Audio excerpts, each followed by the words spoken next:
Hi, I'm Mike Huxley and this is the Bemused Backpacker channel. Make sure you stay tuned because in this episode I'm going to talk about the most common, easy to deal with travel illnesses and ailments that all travellers come across on the road and how you can deal with them when they happen to you.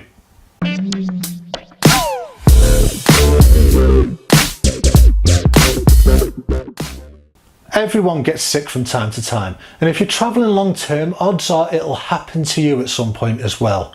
Now, not to scare you or anything, but there are tons of illnesses and diseases that you can get when you're abroad, just like there are when you're at home as well. And there are far too many to cover in just one video. But there are some really common basic illnesses and diseases that everyone gets that come up time and time again and affect all travellers at some point during the trip. So I'm going to go through with you now some of those most common illnesses that travellers ask me about every single day in my travel clinic and tell you what you can do about it if it happens to you. The most common travel illness is, of course, diarrhea. Montezuma's Revenge, Delhi Belly, the Wild Shites, whatever you want to call it, gastrointestinal problems and diarrhea happen to almost everyone when they travel. Now, diarrhea is usually caused by a viral or bacterial infection, but not always. And when you're travelling, it's just as likely to be caused by normally harmless bacteria in food or water that your gut just isn't used to, or even poor hand hygiene as well. Whatever the reason, it's usually not serious and should pass through your system in a couple of days with a bit of rest and rehydration. The best thing you can do is get yourself a nice private room somewhere and stay near the bathroom for a couple of days until you start to feel a bit better. Just let everything pass through you naturally and you'll be absolutely fine. Just stock up on bottled water to keep yourself as hydrated as possible and replace all of those lost fluids. And grab some bananas and toast when you feel up to it as well. The stodgy carbs and potassium will help. If you're staying in a private room in a hostel or guest house with a front desk, just let them know that you're not feeling very well, and many will be good enough to just make sure that they bring you some water and anything else that you might need from time to time. And if you really need to, like if you develop diarrhea on a long distance bus trip or you're just about to catch a plane, then you can take a medicine such as Imodium, otherwise known as loperamide. But it's important to remember that this should be a last option. Medicines like this don't cure diarrhea, they're just known as stoppers. It's much better to let everything pass through your system naturally, so to speak, and let your body expel everything it needs to. Now, the next ailment that happens to almost everyone is sunburn.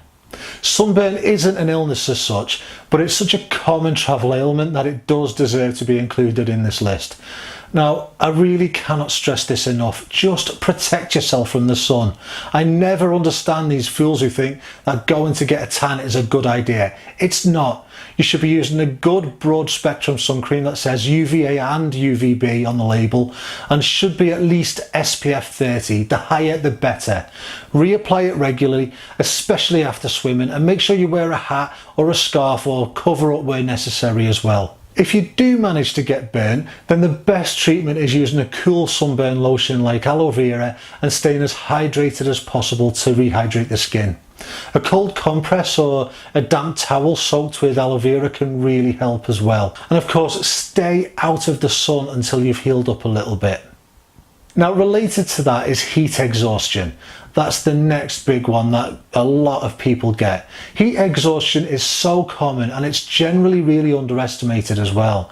This happens when your body basically starts to overheat. The combination of a hot tropical or desert weather that you may not be used to, exposure to the sun, not drinking enough water is a big one as well, and often strenuous activities mean that your body becomes seriously dehydrated.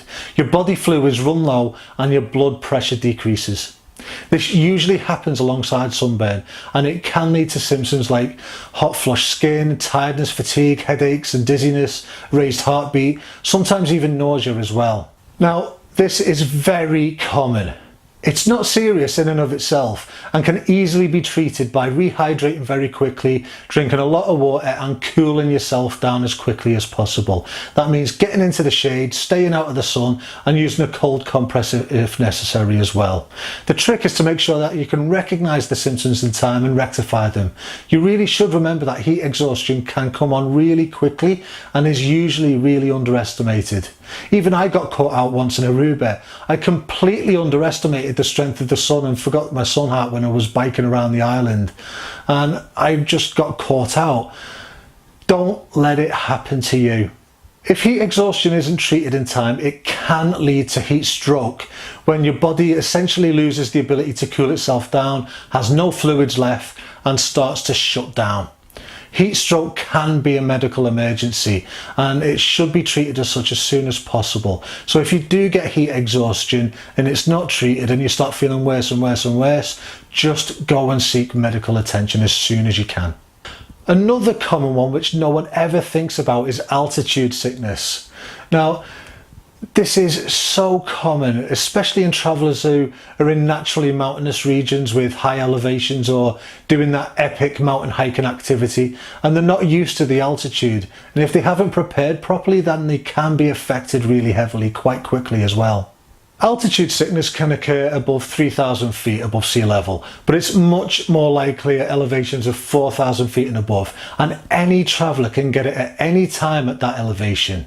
And symptoms to watch out for can include things like a headache, nausea and vomiting, dizziness, tiredness, loss of appetite, maybe even shortness of breath.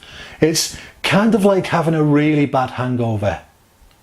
And if you think that you've got altitude sickness, the best thing you can do is just stop and rest where you are for a day or two, and don't go any higher if it's at all possible. The body can get used to altitude, it just takes a bit of time. And if you've got any symptoms, you can take a bit of ibuprofen or paracetamol for a headache, or an antiemetic if you get sick. Other than that, just rest, stay where you are and acclimatise.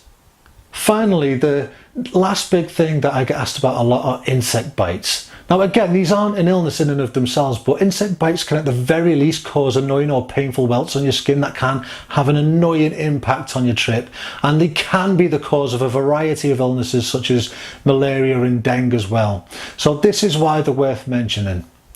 Prevention is obviously better than the cure here, especially when it comes to considering diseases that are transmitted via insect bites. And there are a variety of ways that you can reduce the risk of being bitten. I'll link to some really good resources down below to help you with bite prevention measures. If you're in an area that is known to be a high risk of malaria, then you should also be taking measures against that as well, such as anti-malaria prophylaxis or anti-malarial tablets. And again, I'll link to some good resources down below because this video is already way too long. But if you do get bit, then more often than not, you'll just have to deal with the annoying welts and itchiness. A simple antihistamine cream will help reduce the swelling and the inflammation and also ease the itch as well. And you can take a small tube with you if you like. I always carry one on my own first aid kit, but it's commonly available in chemists and pharmacists around the world at very little cost. A cold compress is also a good idea. Now that's just a flannel or a small towel soaked in cold water, and you can just put it on there and it'll help deal with the itch and the annoyance. Now these are just some of the extremely common everyday illnesses and ailments that travellers contact me about all the time in my travel clinic. And obviously there are so many more that I just can't cover in one video. But if you do need advice on any travel health matter that aren't covered here, or you need one-to-one advice from a qualified nurse, then check out my travel health section on my website. It's full of useful information. Or come and make an appointment with me at my online travel clinic as well. I'll link to both of them in the description down below for you. So that's it guys, thank you so much for watching, and if you haven't already, please hit those thumbs up and subscribe buttons, and if you like what you see and want to support the channel, check out all of the good stuff on the website as well, and come and join the conversation on social media too. Links as always are in the description down below. Thank you again for watching, and I will see you next week.